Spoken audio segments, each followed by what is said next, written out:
Question में क्या लिखा है कि एक ट्रेडर है, उसने ख़रीदा, क्या ख़रीदा, सम गुड्स, कितने रुपए में, 150 रुपीज़ में।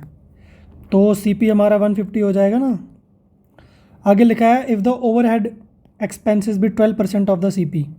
ओवरहेड एक्सपेंस क्या होते हैं ये?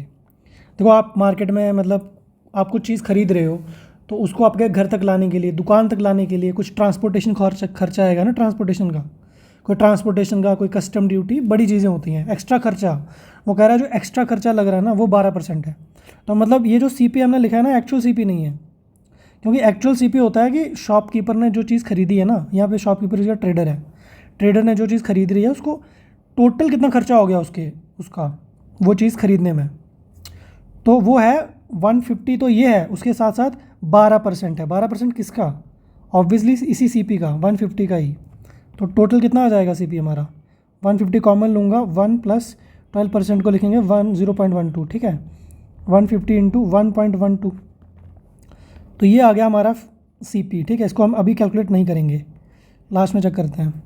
अब क्या बोल रहा है, देन एट व्हाट प्राइस, कितने रुपए में उसे वो बेचे, सो दैट उसको 10% का क्या होना चाहिए, कमाने है उसको 10%, मतलब प्रॉफिट कमाना है उसको 10%, उसको 10% का प्रॉफिट कमाना है। तो this is our actual CP, पहली बात। अब प्रॉफिट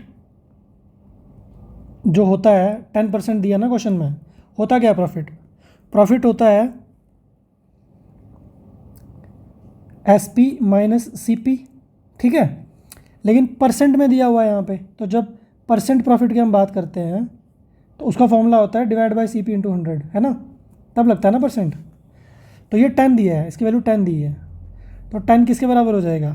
SP तो पूछा क्वेश्चन में कि भाई कितने रुपए में बेचेंगे, तो SP माइनस CP हमारा ये है। चलो इसको कैलकुलेट कर लेते हैं।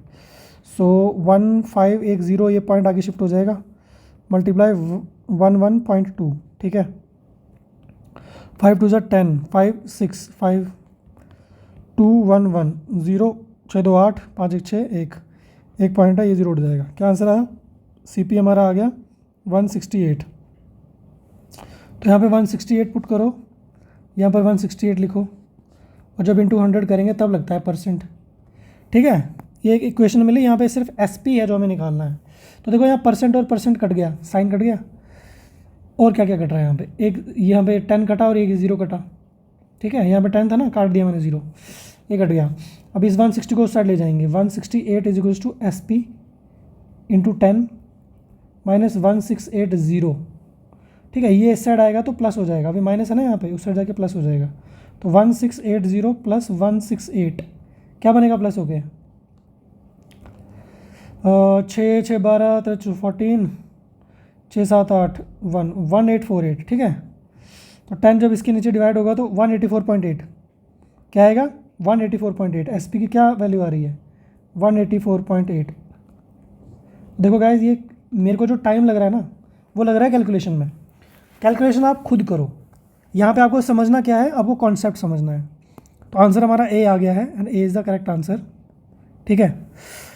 तो आंसर तो आ गया, बट समझना क्या था इसमें, पहली चीज़ आपको ये समझनी थी कि ये चीज़ कैसे आई, ठीक है। इस क्वेश्चन में हमारा जो CP है वो 150 नहीं है, 150 उसके साथ साथ ओवरहेड एक्सपेंसेस लग रहे हैं, वो भी CP का ही पार्ट है ना भाई। शॉपकीपर खर्चा कर रहा है ना सामान को अपने दुकान तक लाने के लिए, तो जितना भी खर्चा है वो CP होता है। बस यही एक चीज़ थी इसमें, बाकी तो क्वेश्चन सिंपल फार्मूला लगाया प्रॉफिट का। चलते हैं अभी नेक्स्ट क्वेश्चन पे।